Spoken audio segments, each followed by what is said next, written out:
السلام عليكم ورحمة الله وبركاته. الحمد لله رب العالمين والصلاة والسلام على رسوله الأمين وعلى آله وأصحابه أجمعين أما بعد.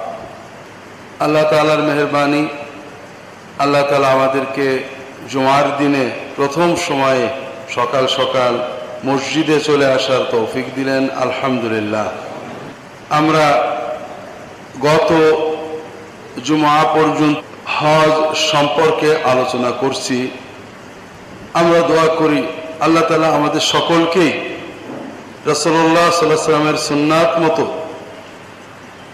সুন্দর মাবরুর হজ পালনের তৌফিক দান করেন, আমিন। হজের সময় হজে তো অল্প মুসলমান যান, সারা বিশ্বের শত শত কোটি মুসলমানের ভিতরে 40-50 লক্ষ মুসলমান সেখানে যান, আর বাকি মুসলমানরা নিজ নিজ দেশে থাকেন। তাদেরও অনেক ইবাদত এই মাসে, জুলহজ মাসে রয়েছে। এক ভাই প্রশ্ন করছেন যে আল্লাহ তাআলা বড় লোকদের হজের সুযোগ দিলেন, হজে যে গুনাহগুলো মাফ করে নিয়ে আসতে পারে, গরিবদের তো এই সুযোগ নেই, তাহলে কি এটা বৈষম্য হলো না? বৈষম্য কাকে বলে?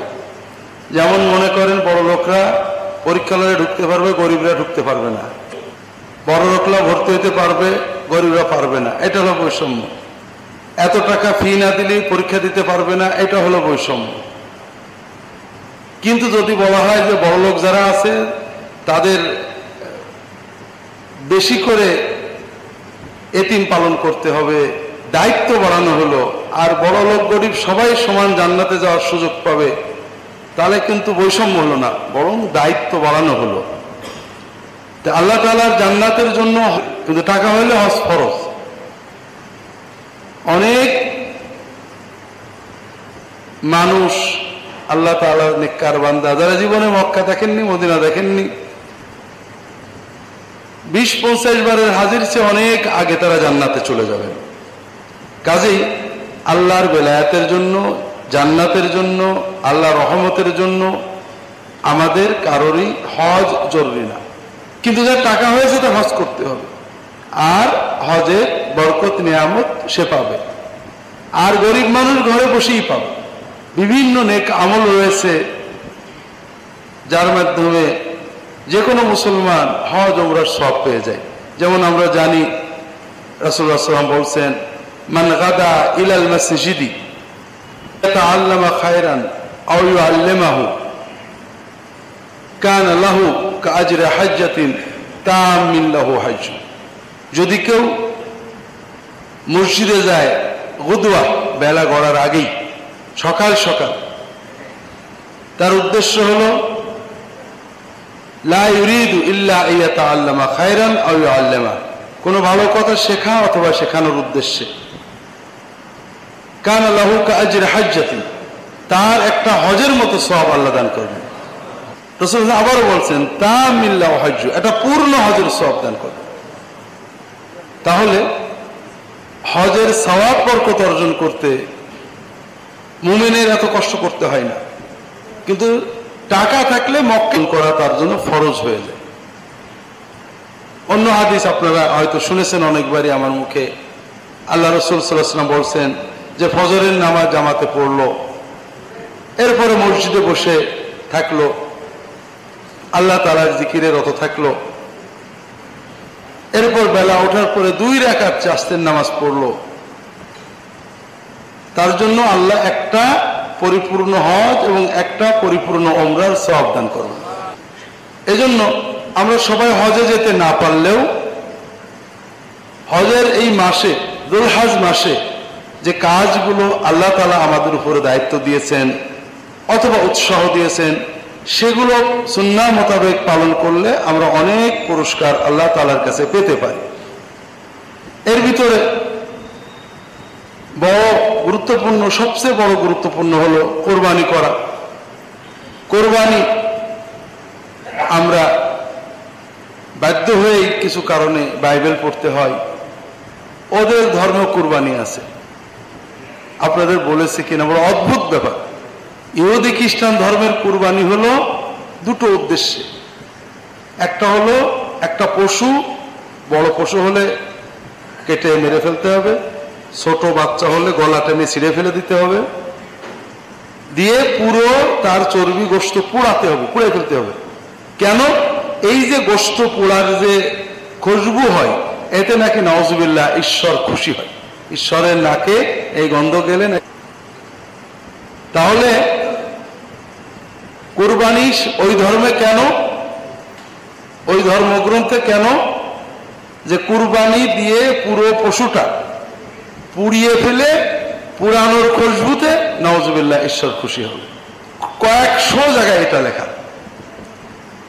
যে কারণে 7 দিনের বাচ্চা জবাই করে পুড়িয়ে ফেলতে হবে।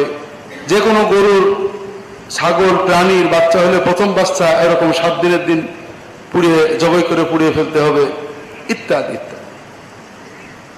আর কিছু অল্প আছে যেগুলোর ওই পুরানোর পরে কিছু রাখবে, সেগুলো পুরোহিত, ঠাকুর, হুজুর, ইমাম সাহেব খাবে। এই জন্য অনেকে কুরবানিকে মনে করে এত জীব জানোয়ার মেরে ফেলছে, কিন্তু ইসলামে বিষয়টা সম্পূর্ণ বিপরীত। এখানে পুরোহিতের কোনো স্বার্থ নেই। আমরা জানি কোন হুজুর যদি কুরবানি করে কুরবানির জন্য কল্লাটা নিয়ে যায়, তাহলে ওই কুরবানিটা আর হয় না। কোন গোশত নিয়ে যায়, তাহলে ওই কুরবানিটা আর হয় না।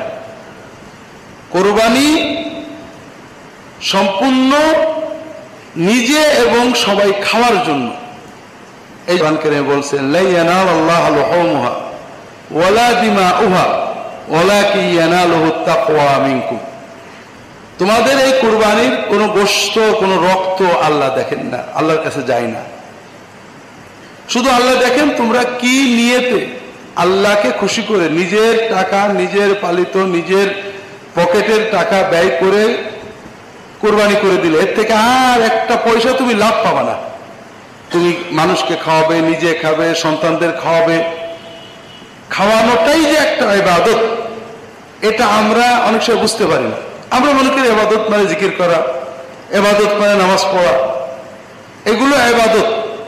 পাশাপাশি খাওয়ানোটা সবচেয়ে বড় ইবাদতের একটা। রাসূলুল্লাহ সাল্লাল্লাহু আলাইহি ওয়াসাল্লামের কাছে এসে একজন জিজ্ঞেস করছে, ইয়া রাসূলুল্লাহ, আইয়ুল ইসলাম খায়র আফদল, সবচেয়ে শ্রেষ্ঠ ভালো ইসলামের ভিতরে ভালো আমল কি? তিনি বললেন, ইতআমুস তাআম ওয়া ইফশাউস সালাম, খাওয়াবে এবং সালাম দেবে। এখানে কাকে খাওয়াবে, কাকে সালাম দেবে, এটা ম্যাটার না। গরিবকে খাওয়াবে, দুঃখীকে খাওয়াবে, এতিমকে খাওয়াবে, আত্মীয়স্বজনকে বোঝাবে। আপনারা জানেন অন্য হাদিসে আসছে, বাইনামা রাজুলুন ইয়ামশি ইশতাদ্দা বিহিল আতাশ ফানাযালা বি'রান ফাশারিবা থুম্মা রাকা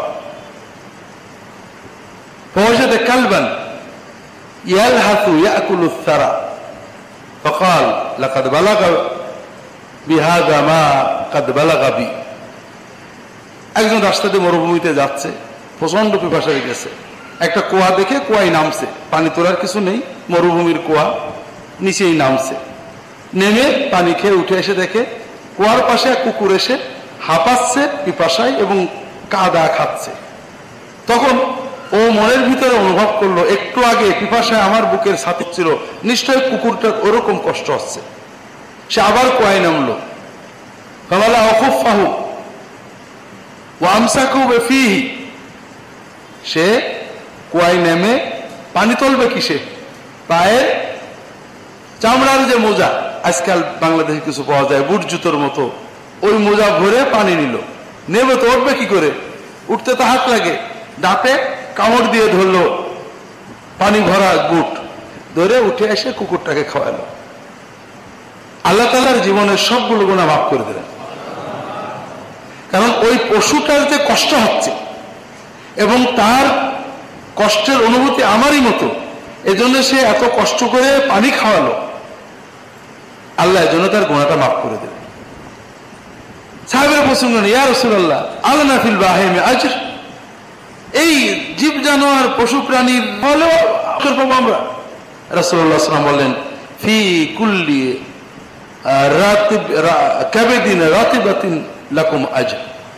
প্রত্যেক প্রাণী যার প্রাণের স্পন্দন আছে, পিঁপড়ে হোক না কেন, সেখানেই তার সেবা করলে তুমি পুরস্কার পাবে। তাহলে আমাদের ইসলামের যে কোরবানি, এটা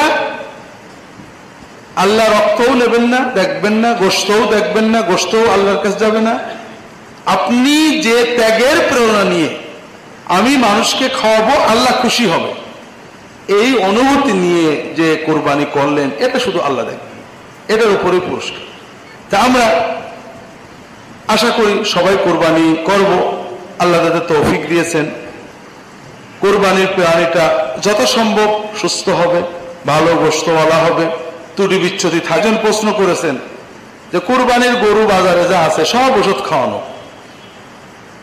ও 15-20 দিন রাখলে মরেই যাবে, তো এগুলো তো বললাম দেখেন বাহ্যিক রোগ আমরা দেখব, বাইরে যদি সুস্থ থাকে কোরবানি হয়ে যাবে, আর ভিতরে কি আছে তবে বোঝা যায় না, এর জন্য কোরবানি বাঁধবে না। তবে দুর্ভাগ্য, এই কোরবানির গরুকে কিন্তু ইন্ডিয়ার হিন্দুরা এই সব ওষুধ খাওয়াই দেয়নি, বাংলাদেশের মুসলমানরাই খাওয়াইছে। আর এগুলো হারাম। কোন এমন কিছু খাওয়ানো যেটা স্বাস্থ্যের জন্য, যে ব্যক্তি গরুটা কিনবে তার জন্য ক্ষতিকর অথবা প্রতারণা, এটা হারাম। মান গাশশানা ফালাইসা মিন্না। তাহলে তাও করছি, মাছের ভিতরে পানি ঢুকিয়ে, গরুর ভিতরে, মুরগির ভিতরে ওষুধ ঢুকিয়ে, ইনজেকশন করে, পাথর ঢুকিয়ে, নানাবিধ কাজ যারা করছে আমাদেরই বাংলাদেশের মুসলমানরাই করছে। কারণ ওই একটাই, আমরা ভাবছি নামাজ রোজা পড়ে হজ করে আসলে একটা দিক।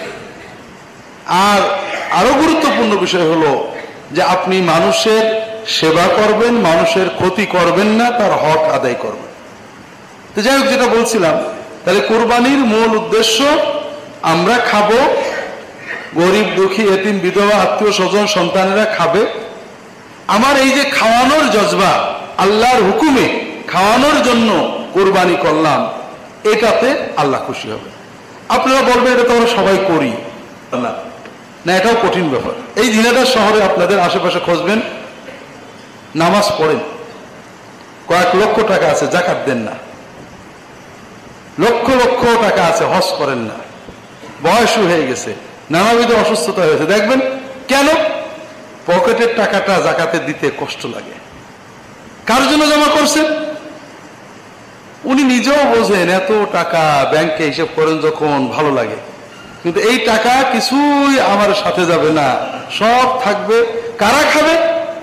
যারা খাওয়ার সময় একবারও বাপের কথা মনে করবে না। কিন্তু তারপরেও টাকাটা পকেট থেকে গরিবের দেব, কোরবানিতে দেব, অথবা হজের দেব, এটা হয় না, জান থেকে বেরোতে চাই না। আল্লাহ তাআলা যে আপনাকে এই জান থেকে টাকাগুলো বের করতে দিলেন 20,000 25,000, এটা আল্লাহর নিয়ামত। কারণ আপনাদের আগেও গল্প বলেছি বোধহয়, যে টাকা আপনার মালিক, আপনি টাকার মালিক না। যখন আপনি টাকার মালিক হবেন, আপনি ইচ্ছা করে ব্যয় করতে পারবেন, মনের ভিতর অস্থির লাগবে না, বুঝুন, হ্যাঁ, তখন আপনি টাকার মালিক। এই জন্য ব্যয়ের শক্তি থাকা, এটা মানুষের ব্যক্তিত্বের খুব জরুরি বিষয়। কোরবানি ছোটখাটো কিছু বিষয় আছে, আরো অন্যান্য বিষয়ে কিছু বলার ইচ্ছা আছে। সাধারণ মাসালা জানেন, কোরবানি নিজে জবাই করা সুন্নত। হুজুর না আসলে কোরবানি হবে না, ইসলাম এমন কোনো আমল দিইনি যার জন্য কোনো পুরোহিত লাগে।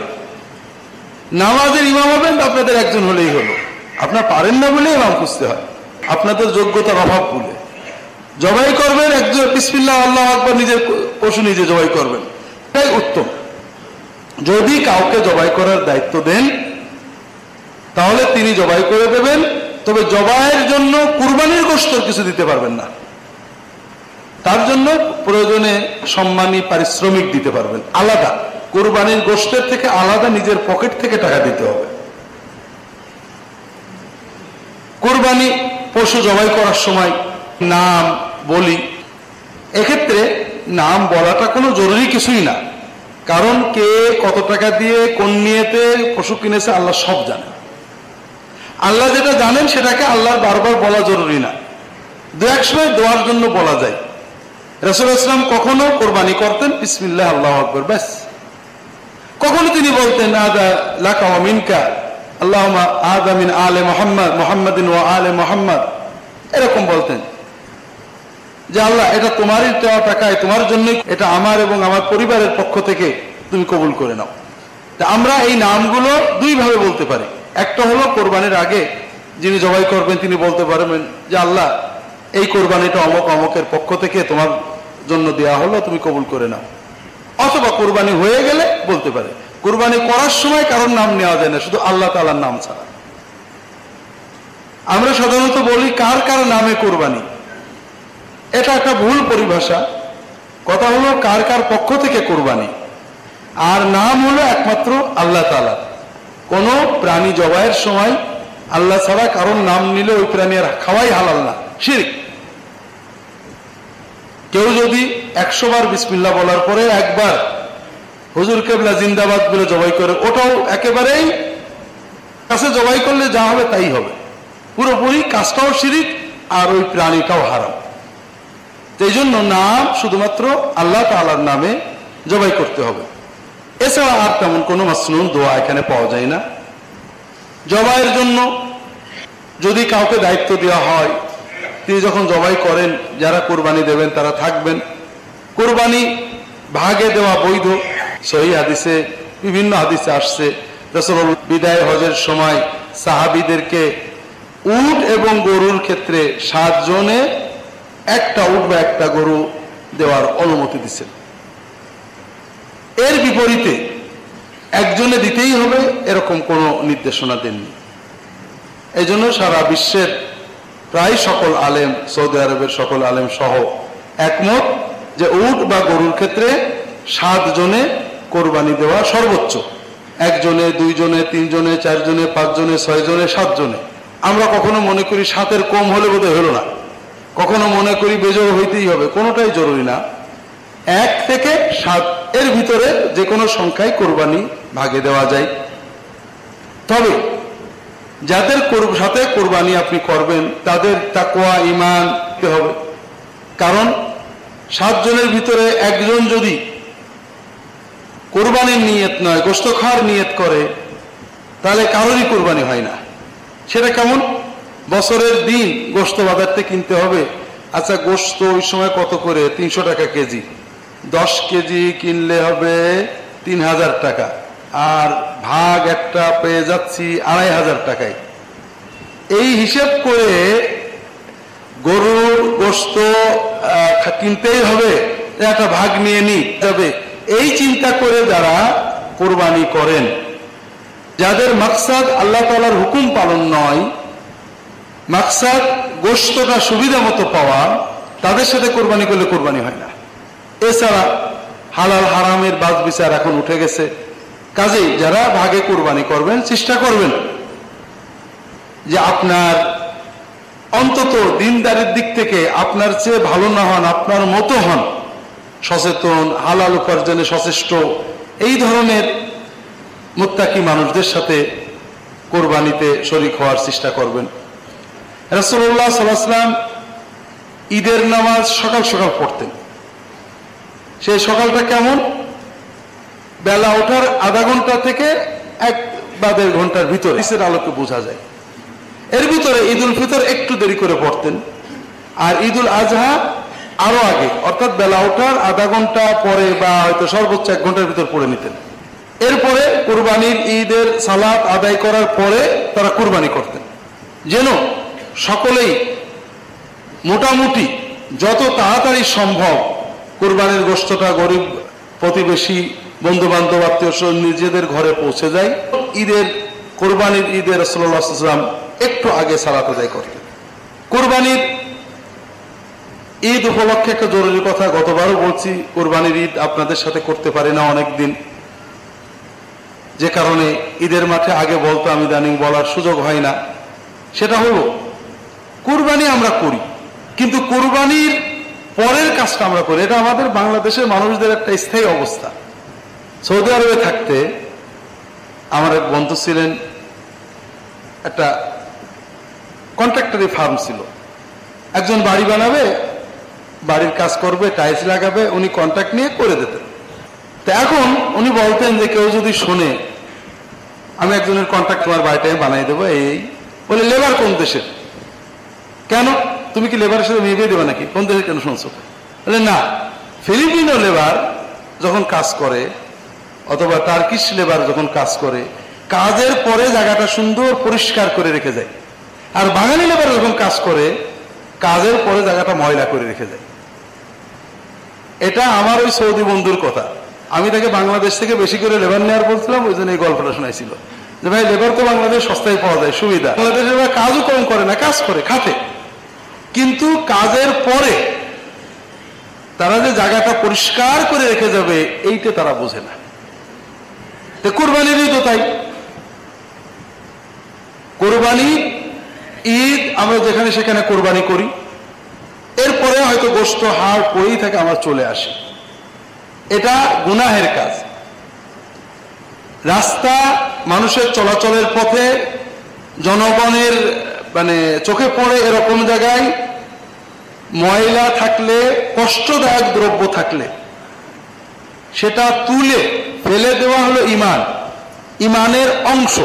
ইমাতাতুল আযা আনিত তারিক, রাস্তাঘাট মানুষের চলাচল বা মানুষ জনসমাগমের স্থান থেকে ময়লা দূর করে দেওয়া, এটা যে কোনো ময়লা, কষ্টদায়ক দ্রব্য, ইট পাথর কলার চুচা এগুলো সরিয়ে ফেলে দেওয়া ইমান।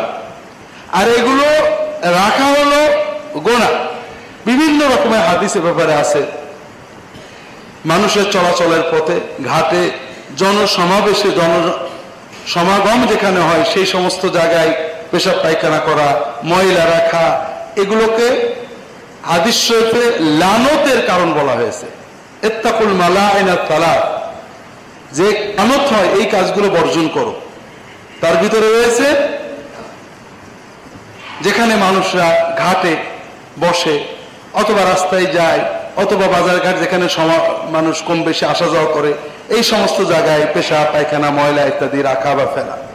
কাজেই আমরা আশা করব আপনারা যারা সচেতন মুসলমান, কুরবানি এমন জায়গায় করবেন যেন এই কুরবানির পরে যে বর্জ্য থাকে এগুলো কোনো মানুষের ক্ষতি না করে, এবং আপনারা নিজ দায়িত্বে এগুলোকে মাটির নিচে পুঁতে দিলে হয়ে গেল।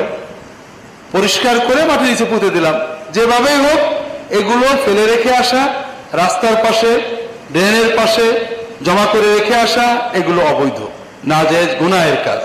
কাজে এই ব্যাপারে আপনারা নিজেরা সচেতন হবেন, এই ভাইদেরকে সচেতন করবেন। এটা আমাদের বাংলাদেশের সমাজে একটা তবিয়তে পরিণত হয়েছে। আমরা আগেও বলেছি, রাসূলুল্লাহ সাল্লাল্লাহু আলাইহি ওয়াসাল্লাম বলেছেন বাড়িঘর তো পরিষ্কার রাখবা, আঙিনা, আশেপাশে, বাড়ির পিছনে, বাইরে এগুলো পরিষ্কার রাখবা। ইহুদিদের মতো করো না, যে ইহুদিরা তাজমাউল আকবা ফি আফনিয়াতিহা আও ফি দুরিহা, তারা ময়লাগুলো আঙিনায় জমা করে রাখে, এমন করো না। এখন বর্তমানে ইহুদিদের বাড়ি সব পরিষ্কার চকচক। আমাদের দেশে যারা মুসলিম হিন্দু ভাই বোনেরা ধর্মীয় অনুশাসন আছে, বাড়িঘর মুসা, সকালবেলায় দেখবেন সকালে ধর্মীয় অনুশাসন। কিন্তু আমাদের দুর্ভাগ্য, আমাদের ধর্ম যে আপনাকে পরিচ্ছন্ন হতে বলেছে এটা আমরা লক্ষ্য করি না, আমরা অনেক বেশি অপরিচ্ছন্ন থাকি। কাজেই ঈদ উপলক্ষে যেন অপরিচ্ছন্নতা না বাড়ে এদিকে সবারই খেয়াল রাখা দরকার। আল্লাহ তাআলা তৌফিক দান করুন, আমিন। কুরবানির ঈদ উপলক্ষে সবচেয়ে বড় অদ্ভুত একটা বিষয় আছে, অনেকে কুরবানি না করে, অনেকে কুরবানির সাথে আকিকা দেন, সেটা একটা ভিন্ন পর্যায়ে, কুরবানিটা দিয়ে আকিকা দেন। অনেকেই আছে তারা বলে কুরবানি তো আমার উপর ওয়াজিব না, আমি আকিকা দিলাম কুরবানির সময়। অথচ জিলহজ মাসের এই 10, 11, 12 তারিখের ভিতরে কোরবানি পশু জবাই করার চেয়ে বড় ইবাদত আল্লাহর কাছে কিছু নেই। আপনার ওয়াজিব না হলেও দিলে কুরবানি দেবেন। আপনি আকিকা কেন কুরবানির সময় দিয়েছেন? আপনি দুটো অন্যায় একসাথে করেছেন, আকিকার সময় মতো দেননি, আর একটা অন্যায় করেছেন যে আকিকা হল জন্মের আনন্দ, শুকরিয়া, এটা আপনি প্রকাশ করেননি। আবার ঈদের সময় কুরবানির ঈদটাও করলেন না। তো এই জন্য এই ধরনের মানসিকতাগুলো পরিত্যাগ করতে হবে। যারা আকিকা করতে পারেননি, আকিকা নফল ইবাদত আলহামদুলিল্লাহ করতে পারেননি, কিছু করার নেই, সুযোগ পেলে করবেন, পৃথকভাবে সুন্দরভাবে আনন্দের সাথে করবেন। কিন্তু ঈদের সময়ে, ঈদের দিনে কুরবানি না করে আকিকা করা এটা অত্যন্ত বাজে কাজ। আল্লাহ তাআলা আমাদেরকে তৌফিক দান করুন, আমিন। কুরবানির ঈদের চাঁদ দেখা থেকে শুরু করে কুরবানির ঈদ প্রাণী জবাই করার আগ পর্যন্ত যারা কুরবানির নিয়ত করবেন তারা তাদের চুল, নখ এগুলো কোনোটাই কাটবেন না। এটা যারা হজ করেছেন তারা যাদের এহরাম মানলে কুরবানি না করা পর্যন্ত আর কাটতে পারি না। ঠিক হাজিদের সাথে সামঞ্জস্য রেখেই রাসূলুল্লাহ সাল্লাল্লাহু আলাইহি ওয়াসাল্লাম বলছেন, মারা মান আরাদা ইউদাহিয়া ফালা ইয়াখুযান্না মিন শা'রিহি ওয়া যিফরিহি শাইআন আও কামা ক্বালা সাল্লাল্লাহু আলাইহি ওয়াসাল্লাম। যে ব্যক্তি কুরবানির নিয়ত করেছে সেজন্য তার নখ চুল থেকে কিছুই না স্পর্শ করে, না কাটে। কাটলে কি হবে? হারাম হবে না মাকরুহ হবে? এটা নিয়ে ফুকাহাদের বিভিন্ন মত আছে। তবে মূল কথা হলো রাসূলুল্লাহ যারা কোরবানির নিয়ত করবেন শুধু তারা, বাকিদের জন্য না। যারা কোরবানি দেবেন, যে ব্যক্তি কোরবানি দেবেন তার জন্য। কোরবানির ঈদের চাঁদ দেখা হলেই আমরা একটা মোবারক মাস পেয়ে গেলাম। আল্লাহ রাসূল সাল্লাল্লাহু আলাইহি ওয়াসাল্লাম বলছেন, মা মিন আইয়ামিন আল আমালুস সালিহু খায়রুন ওয়া আহাব্বু ইলাল্লাহি মিন হাযিহিল আশর।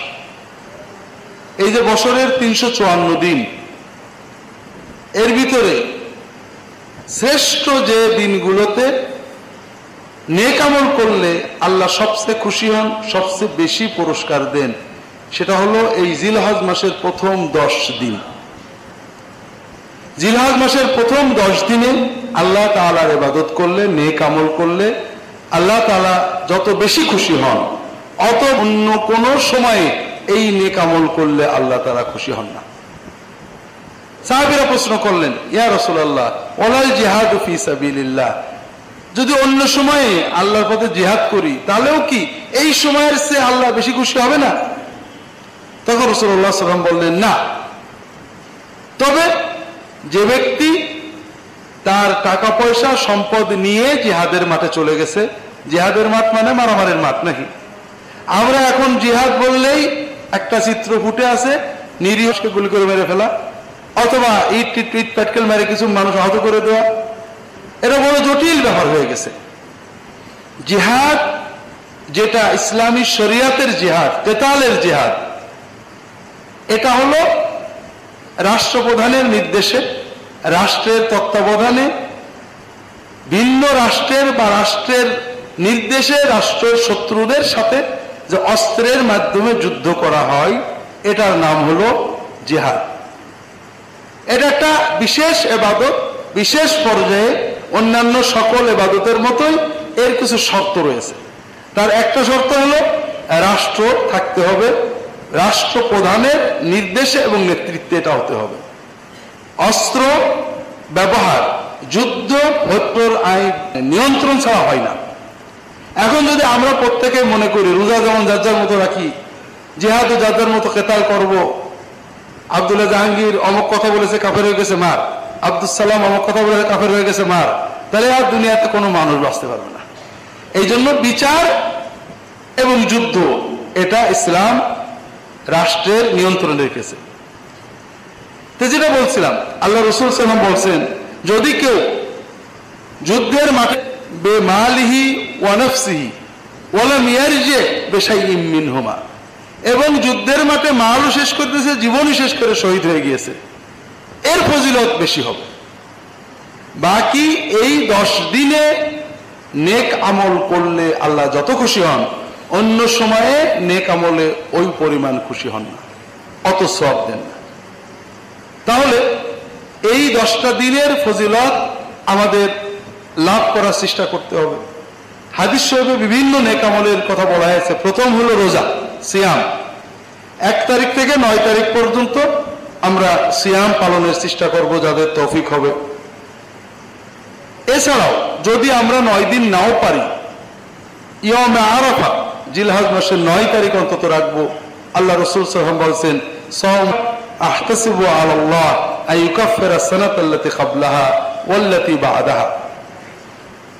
আরাফাতের দিনের রোজাটা যদি কেউ রাখে, আমি আশা করি আল্লাহ তাআলা এই রোজার বিনিময়ে তার বিগত 1 বছর এবং আগামী 1 বছরের গুনাহগাতা ছোট ভুল ভ্রান্তিগুলো কাফফারা করে দেবেন। কাজেই আমরা চেষ্টা করব এই 9 দিন রোজা রাখার, যদি সম্ভব না হয় অন্তত আরাফাতের দিন 9 তারিখ রোজা রাখার চেষ্টা করব। এখানে বাস্তব হাদিসে বলা হয়েছে ইয়মে আরাফা, 9 তারিখ বলা হয়নি, তবে আরবিতে পরিভাষায় ইয়মে আরাফা বলতে জিলহজ মাসের 9 তারিখ বোঝানো হয়। এখন আমাদের দেশের 9 তারিখ আর আরব দেশের 9 তারিখ মেলে না, তাহলে আমরা কোন দিনে রাখবো? আরব দেশের ইয়মে আরাফা না আমাদের দেশের 9 তারিখ? যেহেতু বিষয়টা নফল ইবাদত কেন্দ্রিক, এটা বড় জটিল বিষয় নয়। মূল বিষয় হলো প্রত্যেক দেশের মানুষ তার দেশের চাঁদ দেখা এবং তারিখ অনুযায়ী ইবাদত করবেন। তবে আরাফার দিন যেহেতু আমরা জানতে পারি বর্তমানে, আর হাদিসে 9 তারিখ না বলে ইয়মে আরাফা বলা হয়েছে, এজন্য আমরা যদি সম্ভব হয় ইয়মে আরাফা অর্থাৎ যেদিন হাজিরা আরাফায় অবস্থান করেন, সাধারণত আমাদের দেশের 8 তারিখ হয়, ওই তারিখেও রাখবো। তবে শুধু 9 তারিখ রাখলে যদি মানে মানুষ সেটাকে মনে করেন এটাই ইয়মে আরাফা হয়ে যাবে। আমরা মনে করি আমরা আবার একটু বেশি পিটপিটে, ওযুর সময় 3 বার ধোয়ার পরও চিন্তা করে হয়নি আবার ধুই। আসলে আল্লাহর ইবাদত করতে হয় নিজের বিবেকের ভিতরে ভুল না রেখে। আমরা আল্লাহ তাআলার এমন ইবাদত করতে পারবো না যে আল্লাহর কাছে বলবো আল্লাহ আমি কিন্তু শতভাগ সব শর্ত পূরণ করে করেছি, আমার যদি সওয়াব 16 আনা না দাও আমি সুপ্রিম কোর্টে কেস করব। এইরকম কোনো ইবাদত আমরা করতে পারবো না। করবো যে আল্লাহ আমার সাধ্যের ভিতরে চেষ্টা করেছি, তুমি দয়া করে নিয়ে নাও। কাজে আমার জানা মতে আমি করব। তারিখ ঘোষণা হয়েছে, জানিছে আল্লাহ আরাফাতের দিনের সওয়াবের জন্য আমি এটা রাখছি। তো যাই হোক, আমরা এই 9 দিন আর না হলে অন্তত 9ম তারিখ রোজা রাখার চেষ্টা করব। আল্লাহ তাআলা তৌফিক দান করুন, আমিন। অন্যান্য নেক আমল আমরা জানি সবচেয়ে সহজ, সবচেয়ে সুবিধাজনক এবং সাহাবায়ে কেরাম উৎসাহ দিতেন আল্লাহর জিকির। একেবারে আল্লাহর জিকির আমরা সবসময় করব, ওযু সহ ওযু ছাড়া, হাঁটতে চলতে বসে শুয়ে। তবে এই 9 দিনে আরো বেশি পরিমাণে আল্লাহ তাআলা জিকির করব। চলতে ফিরতে আল্লাহ রাসূল সাল্লাল্লাহু আলাইহি ওয়াসাল্লামের শেখানো মাসনুন জিকিরগুলো আমরা করব। সুবহানাল্লাহ, আলহামদুলিল্লাহ, আল্লাহু আকবার, লা হাওলা ওয়ালা কুওয়াতা ইল্লা বিল্লাহ, সুবহানাল্লাহ বিহামদিহি, সুবহানাল্লাহিল আযীম, আল্লাহুম্মা সাল্লি আলা মুহাম্মাদ ওয়া আলিহি ওয়া সাল্লাম ইত্যাদি। দরুদ, সালাম, জিকির, তাসবিহ, তাহলিল, তাহমিদ সবগুলো আমরা এই দিনগুলোতে বেশি বেশি করব। দ্বিতীয় হলো দোয়া, আল্লাহর কাছে বেশি বেশি দোয়া করব। তৃতীয়, যত নেক আমল আছে, রাস্তা থেকে ময়লা দূর সরিয়ে দেওয়া, মানুষকে সাহায্য করা, গরিব দুঃখী দান সৎকা করা, যেগুলো আমরা যে যেটা পারি নেক আমল বেশি করে। সাহাবায়ে কেরাম থেকে বিভিন্ন রিওয়ায়াত আসছে, তারা জিলহজ মাসের 1 তারিখ থেকে এই 9 তারিখ পর্যন্ত প্রচন্ড পরিশ্রম করতেন ইবাদতের জন্য। আমরা যতটুকু পারি সাধ্যমতো করব, আল্লাহ তাআলা কবুল করে নিন, আমিন। হজের দিনে অর্থাৎ আরাফাতের মাঠে যখন হাজিরা থাকেন, আমরা যারা নন হাজি তারা রোজা রাখবো, এটাই ইবাদত। তবে আরাফাতের দেখে দেখে তাদের দোয়ায় শরীক হওয়া বা তাদের সাথে দোয়া করা বা হজ নিয়ে কোনো আলোচনা করা, এগুলো দিনের ভিতরে নেই, এগুলো প্রয়োজনও নেই। আমরা আরাফাতের দিনে স্বাভাবিক রোজা রাখবো, রোজা যেভাবে রাখতে হয় ওইভাবে রোজা রেখে আল্লাহর ইবাদত করব। জিলহজ মাসের হজের পরের 3 দিন 10, 11, 12, 13 এই দিনগুলোতে রোজা রাখা আল্লাহ তাআলা নিষেধ করেছেন রাসূলুল্লাহ সাল্লাল্লাহু আলাইহি ওয়াসাল্লাম। কারণ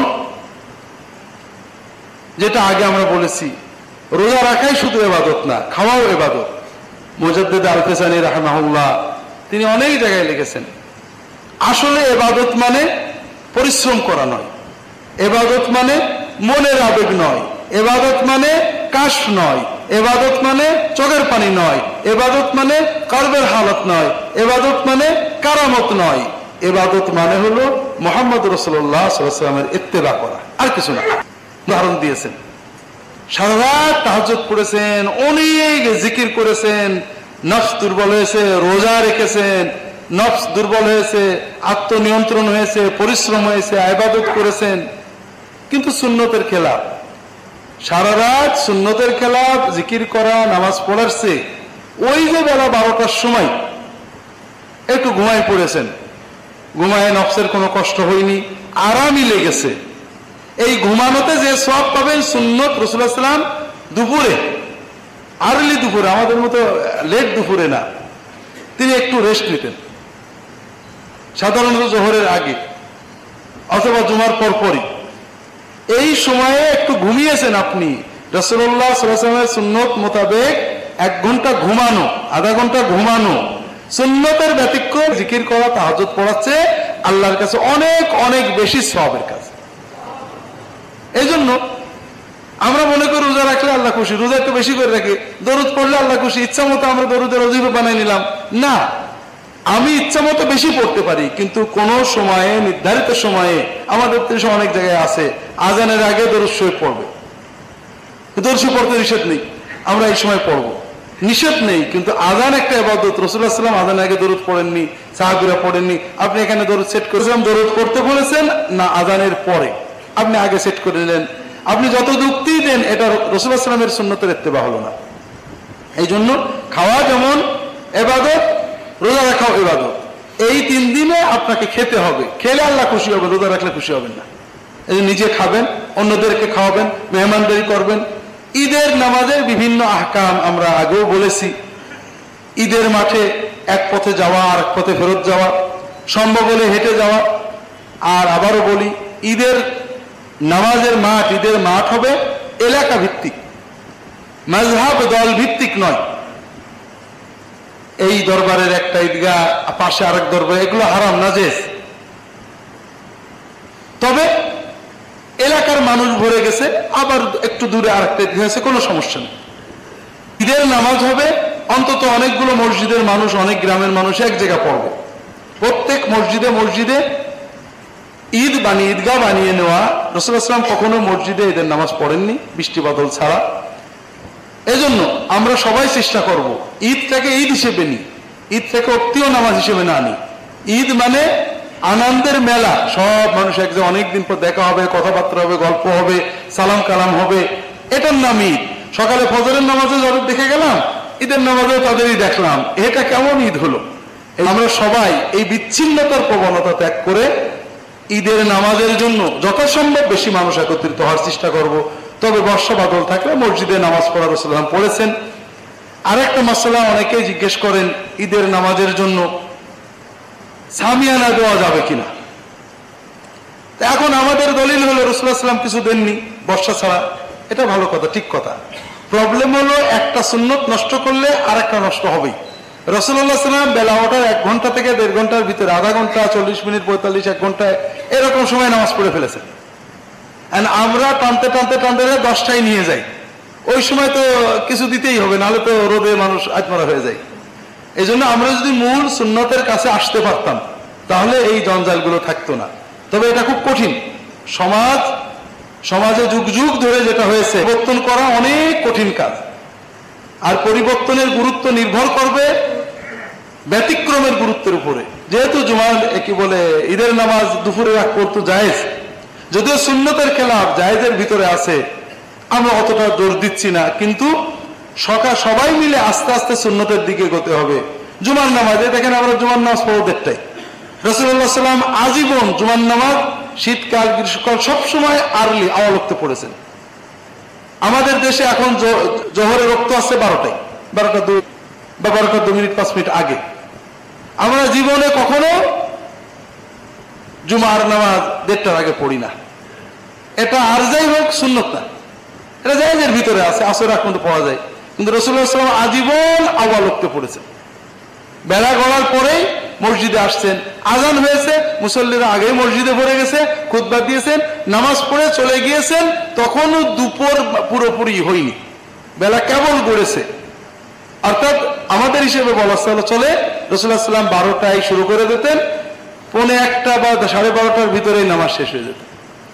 অর্থাৎ আমাদের মতো তো এত বয়ান লাগতো না, আজানের পরেই দাঁড়িয়ে বয়ান করতেন। মনে করেন বেলা 12টা আজান হলো, যদি 12টায় ওয়াক্ত হয়, আজানের পরে খুতবা শুরু হয়ে গেল, মুসল্লিরা তো আগে এসে গেছে, 15 হলো, এরপরে নামাজ শেষ। এরপরে কেউ সুন্নত মসজিদে পড়ছেন, কেউ বাড়ি যেয়ে পড়ছেন। এটাই ছিল রাসূলুল্লাহ সাল্লাল্লাহু আলাইহি ওয়াসাল্লামের যুগের চিত্র। আমরা ভিন্ন হয়ে গেছি। তো ভিন্নতা যেহেতু জায়েজের ভিতরে আছে, আমরা আপনাদের বাধ্য করছি না। তবে বাস্তবতা হলো যেটা সুন্নত থেকে আমরা অনেক দূরে সরে গেছি। ঈদের নামাজও তাই। এজন্য একটা ব্যতিক্রম করলে আরো অনেক ব্যতিক্রমের ভিতরে পড়তে হয়। আল্লাহ তাআলা আমাদের সবাইকে সুন্নাহ বোঝার তৌফিক দান করুন, আমিন।